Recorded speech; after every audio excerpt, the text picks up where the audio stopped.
नमस्कार साथियों। तो आज है 31 जुलाई 2026। दोस्तों फिलहाल बाजार फुल रिकवरी की मूड में है और आशा रखता हूं कि अगर सब कुछ ऐसा ही रहा तो अगले हफ्ते भी मार्केट रिकवर कर सकते हैं। इवन जहां पे बार बार हर्डल फेस कर रहा है उसको भी क्रॉस कर सकता है। फिलहाल दोस्तों अभी 2 दिन बाकी है मार्केट ओपन होने में। चलिए उसके पहले कुछ इंपॉर्टेंट जानकारी आपके साथ मैं शेयर करता हूं। अच्छा दोस्तों आज देख लेते हैं कि आज हमारे मार्केट एनालिस्ट दोस्त ने क्या कहा। देखिए आज इस टॉपिक को कवर किया मनी कंट्रोल की तरफ से। एक एनालिस्ट ने अपने एक विचार रखा बाजार के बारे में। क्या कहा देखिए, होल्डिंग अबव 200 DEMA मतलब 200 दिन की जो exponential moving average crucial for Nifty's upside toward April high next week. तो यहाँ पे दोस्तों एक बहुत टेक्निकल बात इन्होंने कहा। पहले तो ये कहा कि 200 दिन की जो EMA है, अब आपके दिमाग में आएगा सर 200 दिन की EMA मतलब 200 दिन की EMA है, मैं आपको बता देता हूं आपके 24,400 प्लस पे, जहां पे आज ऑलमोस्ट पहुंच गया था बट हर्डल फेस करने के बाद थोड़ा नीचे आके क्लोजिंग दिया। तो इन्होंने कहा कि 200 दिन की जो एक्सपोनेंशियल मूविंग एवरेज है उसको होल्ड करना चाहिए, तभी निफ्टी 50 जो अप्रैल की हाई है, अप्रैल पे याद कीजिए जब मार्केट एकदम से रिकवर कर गया था मार्च में गिरावट के बाद, तो उस हाई को हिट कर सकता है। ठीक है, साथ ही साथ आज हमने देखा जो वोलेटाइल इंडेक्स था वो भी ड्रॉप हुआ।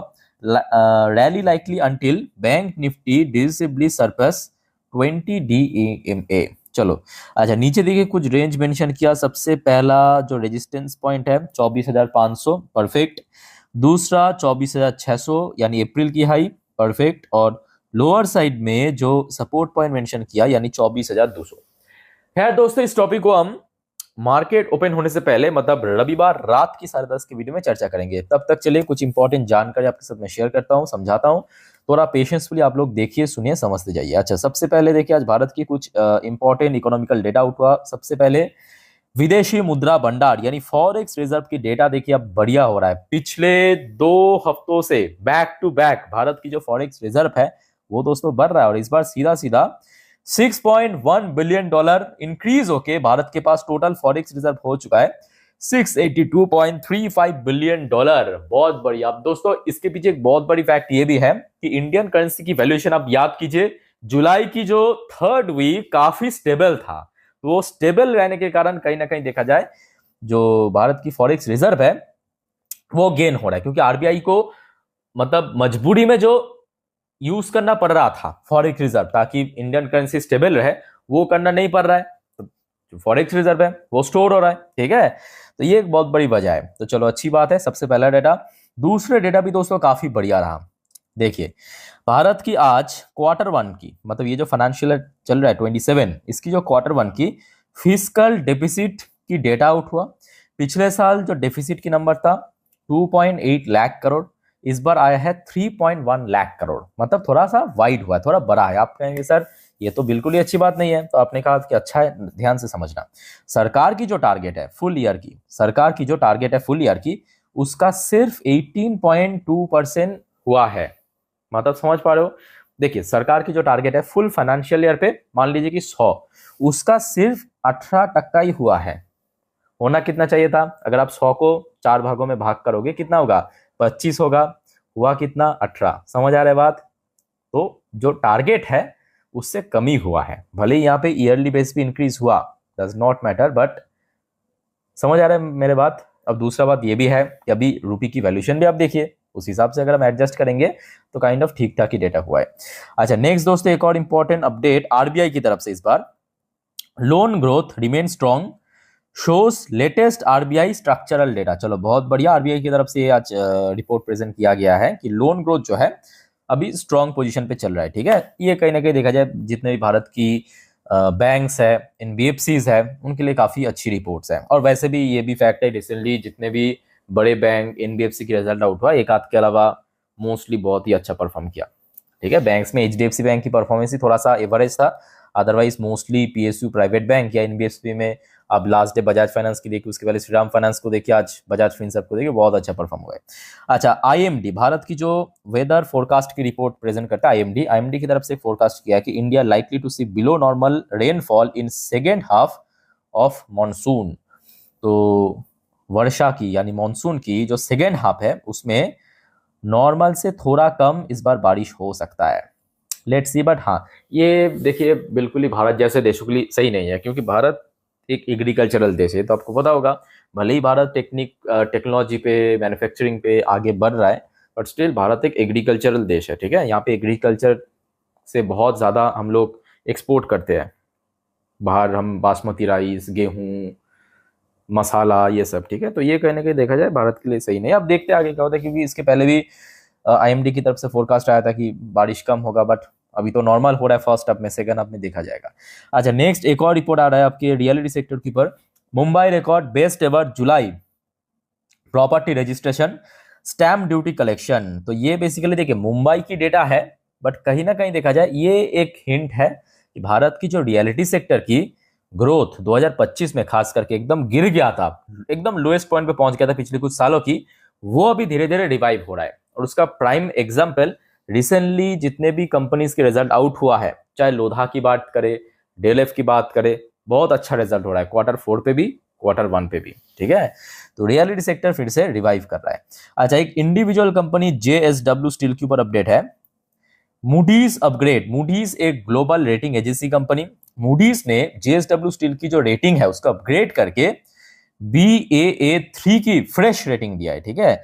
अच्छा, जो पहले रेटिंग दिया था Ba1 की, याद रखना, पहले रेटिंग दिया था Ba1 की, इसको अपग्रेड करके Baa3 की रेटिंग दिया, मतलब Ba1 से बेटर है Baa3, याद रखना, ठीक है। अच्छा, नेक्स्ट एक और इंपॉर्टेंट रिपोर्ट, ये काफी जबरदस्त रिपोर्ट है, ऑफिशियल अपडेट आया है इंडियन गवर्नमेंट की तरफ से। Companies from US, Europe, Japan among those keen to join India's chip making ecosystem.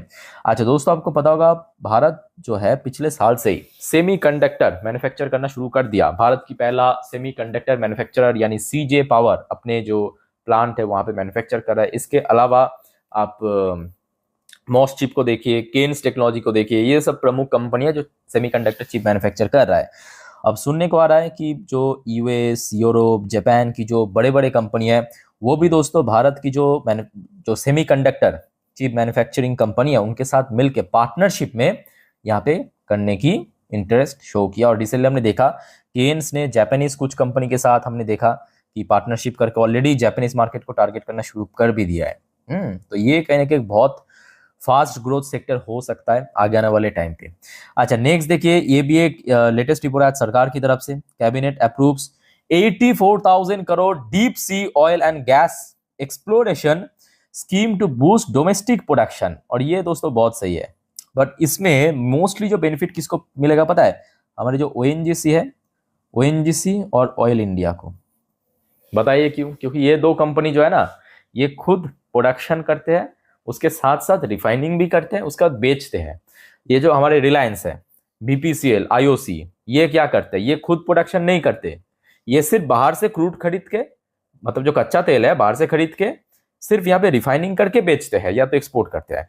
But ये जो दो कंपनी है हमारे ओएनजीसी एंड ऑयल इंडिया, ये खुद प्रोडक्शन करते हैं। जिस वजह से दोस्तों आप लोगों ने नोटिस किया होगा कि जहां पे जब ऑयल प्राइस एकदम पीक में था, बीपीसीएल, एचपीसीएल, आईओसी, रिलायंस हालत खराब हो गया था, बट ओएनजीसी, ऑयल इंडिया ये सब पीक में चल रहा था। क्यों? क्योंकि ऑयल प्राइस बढ़ रहा था, ये खुद प्रोड्यूसर है। समझ आ रहा है बात? तो ये जो स्कीम्स है 84,000 करोड़, इसके थ्रू ओएनजीसी, ऑयल इंडिया, ये दो कंपनी को सबसे ज्यादा बेनिफिट मिलेगा, मतलब लिस्टेड कंपनी अगर हम बात करें। चलो आगे बढ़ते हैं। फिलहाल यूएस मार्केट की पोजीशन अच्छा चल रहा है।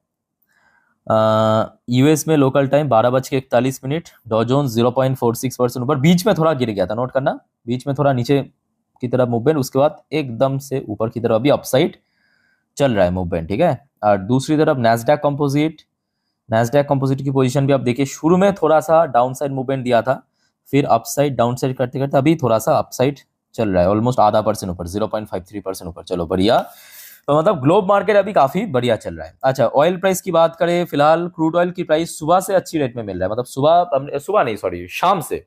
सुबह तो लगभग 85-86 में चला गया था, उसके बाद बीच में खबर आया कि ईरान ने शायद कहीं एक जगह पे हम स्ट्राइक किया है, उसके बाद फिर से 88 में पहुंच गया था, अभी फिलहाल 87 पे आ चुका है, ठीक है। तो थोड़ा सा रिड्यूस हुआ आप कह सकते हो। अच्छा, गोल्ड की प्राइस में कोई बहुत बड़ा चेंजेस देखने को नहीं मिला, लगभग 1% के आसपास नीचे चल रहा है। इवन सिल्वर की प्राइस में भी कोई बहुत बड़ा चेंजेस नहीं, ऑलमोस्ट 2% की अधिक गिर चुका है। अच्छा, इंडियन करेंसी की वैल्यूएशन में लगभग स्टेबिलिटी नजर आ रहा है, कोई इसमें कोई बहुत बड़ा चेंजेस हमें देखने को नहीं मिला। अब चलिए कुछ इंडियन कंपनी की पोजीशन भी थोड़ा सा देख लेते हैं, जैसे कि सबसे पहले विप्रो लिमिटेड की एडीआर वर्जन ऑलमोस्ट 0.77% पॉजिटिव में चल रहा है। इन्फोसिस की ADR version kind of flat चल रहा है, वैसे आज गिरा था। अच्छा, आईसीआईसीआई बैंक की एडीआर वर्जन लगभग 0.71% नीचे, और एचडीएफसी बैंक की एडीआर वर्जन लगभग 1.30% नीचे चल रहा है grey market, sorry ADR version पे, ठीक है। अच्छा चलिए आगे बढ़ते हैं, गिफ्ट निफ्टी की पोजीशन को थोड़ा देख लेते हैं, रिफ्रेश करके, जस्ट अ मिनट। हाँ, अच्छा, गिफ्ट निफ्टी की पोजीशन थोड़ा नोट करना, अभी ये वीडियो में रिकॉर्ड कर रहा हूँ, रियल टाइम डेटा आप देख सकते हो, रात 10:13 की रीडिंग है 24,433 पॉइंट पे, मतलब आज दोपहर को जब बाजार बंद हुआ था उस टाइम पे जो गिफ्ट निफ्टी की क्लोजिंग था वहां से सिर्फ 14 पॉइंट नीचे, वहां से सिर्फ 14 पॉइंट नीचे। बट हाँ, ये भी सच है कि देखिए इसका अभी उतना इंपॉर्टेंस नहीं है, क्योंकि अगले 2 दिन बंद रहेगा, सैटरडे संडे, और सोमवार बाजार खुलेगा। लेट्स सी क्या होता है, इस बीच में बहुत सारी चीज हो सकता है, बट रफली अगर हम बात करें पोजिशनल वाइज अभी गिफ्ट निफ्टी भी काफी स्टेबल है, कोई बहुत बड़ा लैग देखने को नहीं मिला। अच्छा, बेस्ट पार्ट क्या है, जो आपको मैं बार बार पिछले कुछ दिनों से बार बार अलर्ट किया था कि इंडियन मार्केट में अभी एफआईएस की पैर पड़ चुका है, और ऑलरेडी लास्ट डे में देखा लगभग 3,000 करोड़ से ज्यादा खरीदा। आज भी आप देखिए नेट फ्लो जो है वो इनफ्लो ही नजर आ रहा है, ये देखिए 277 करोड़ की ऑलरेडी नेट फ्लो हो चुका है आज, 277 करोड़। और बाकी बात करें, आज डीआईएस ने भी खरीदा, लास्ट डे क्या हुआ था, लास्ट डे एफआईएस ने सिर्फ खरीदा था, डीआईएस ने बेचा था, आज एफआईएस ने भी खरीदा, डीआईएस ने भी खरीदा, ठीक है।